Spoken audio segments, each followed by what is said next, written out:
Oh, welcome back. I need everybody to be on slide 80, please. And if you're without a computer for whatever reason, I need you to give the screen your full attention this moment. All right, this is question 14. And in Flowers for Algernon, which of these themes? Well, themes is certainly an important word, and we're supposed to underline all the important words. So let's underline the word theme. Turn it into a line, maybe a little thick. So I'm going to undo that, shrink it a bit, and now I'm going to try again. Which of these themes, let's see, that's plural, best supported by the allusion with an A that the character named Fanny makes to the biblical story of Eve and the tree of knowledge?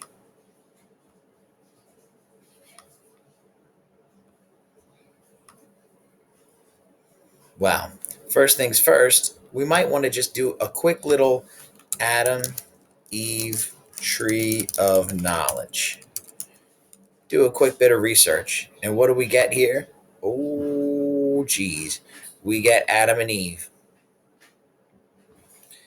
And they eat from the tree of knowledge. Satan, who turns himself into a snake, convinces them to do so, right? And that gets all humankind kicked out of Eden, leaving Eden. Bible. Just make sure. Right? And then there's Adam and Eve after they get kicked out of the garden for eating from the tree of knowledge. And there's the angel kicking them out. Get out of here, y'all. Time to go. Time to die. Right? You can see it's a picture here again. All right. Goodbye. Right? That's from the book of Genesis. So next thing we need to do is find important words and think about what it's asking. It's asking us which of these themes below, A, B, C, D, and E, are best supported by the allusion. So let's look at the allusion. Here it is in paragraph 126. It was evil when Eve listened to the snake and ate from the tree of knowledge. It was evil when she saw that she was naked. If not for that, none of us would ever have to grow old and sick and die, right? And then that's what happened to humankind. They got kicked out for eating from the tree of knowledge. Miles, stop talking, buddy. Once again, I have a feeling of shame burning inside of me, perhaps like Eve did. This intelligence has driven a wedge between me and all the people I once knew and loved. Before they laughed at me and despised me for my ignorance and dullness, and now they hate me for my knowledge and understanding. What do they want of me? They've driven me out of the factory. Now I'm more alone than ever before. So we had a chance to go back and look at it. So we reread the question. We found some text evidence. Now we got to cross out the ones that we know are definitely wrong. Probably won't need a thick line or a line that thick. It is wrong to want something that you don't already have. I do like that one. Nature is a source of spiritual comfort to human beings. I don't remember there being much about nature. People should not try to change what God has created, sure, right? Otherwise, you're working with Satan. D, change can be unexpectedly frightening. I'm not so sure if that's wrong or right. I'll put a question mark there. And finally, knowledge can be very powerful. True, but it doesn't seem like they're encouraging that the allusion that Fanny makes isn't encouraging getting knowledge. So we've got to choose between A, C, and D. Let's take a moment and think this through on slide 81, and let's choose just one of the ones that you suspect is correct.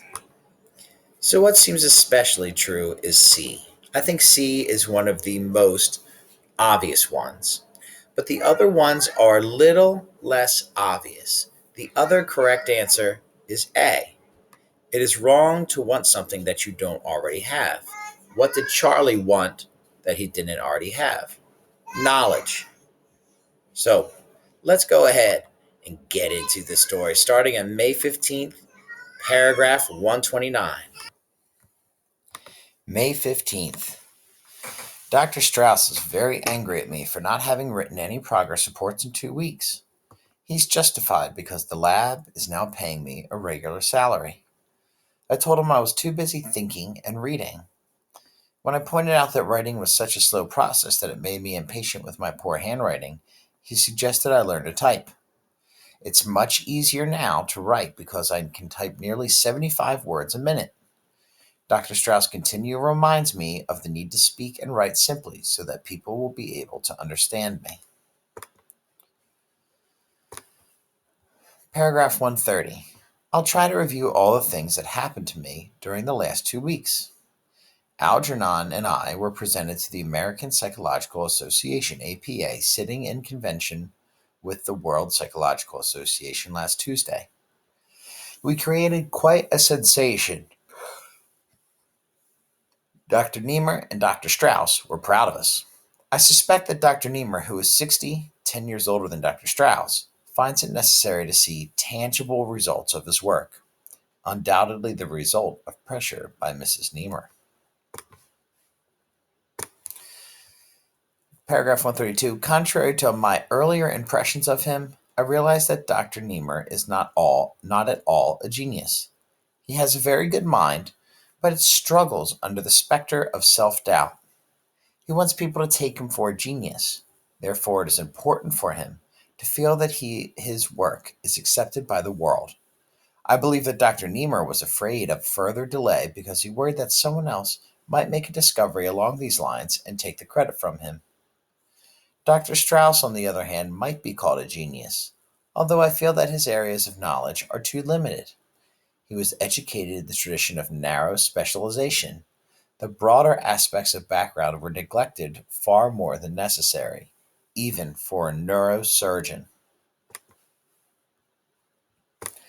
I was shocked to learn that the only ancient languages he could read were Latin, Greek, and Hebrew, and that he knows almost nothing of mathematics beyond the elementary levels of the calculus of variations. When he admitted this to me, I found myself almost annoyed. It was as if he'd hidden this part of himself in order to deceive me, pretending, as do many people I've discovered, to be what he is not. No one I've ever known is what he appears to be on the surface. Hurtful. Dr. Niemer appears to be uncomfortable around me. Sometimes when I try to talk to him, he just looks at me strangely and turns away. I was angry at first when Dr. Strauss told me I was giving Dr. Niemer an inferiority complex. I thought he was mocking me, and I'm oversensitive at being made fun of. Paragraph 136. How was I to know that a highly respected psycho-experimentalist like Niemer was unacquainted with Hindustani and Chinese? It's absurd when you consider the work that's being done in India and China today in the very field of his study. I asked Dr. Strauss how Niemer could refute Rahamadi's attack on his method and results if Niemer couldn't even read them in the first place. That strange look on Dr. Strauss's face can mean only one of two things. Either he doesn't want to tell Niemer what they're saying in India, or else, and this worries me, Dr. Strauss doesn't know either. I must be careful to speak and write clearly and simply so that people won't laugh. Paragraph 138, May 18th. I am very disturbed. I saw Miss Kinnean last night for the first time in over a week. I tried to avoid all discussions of intellectual concepts and to keep the conversation on a simple everyday level, but she just stared at me blankly and asked me what I meant about the mathematical variance equivalent in Doberman's Fifth Concerto. When I tried to explain, she stopped me and laughed. I guess I got angry, but I suspect I'm approaching her on the wrong level. No matter what I try to discuss with her, I'm unable to communicate. I must review Vrostad's equations on levels of semantic progression. I find that I don't communicate with people much anymore. Thank God for books and music and things I can think about. I am alone in my apartment at Mrs. Flynn's boarding house most of the time and seldom speak to anyone. And we'll stop there at May 20th for today.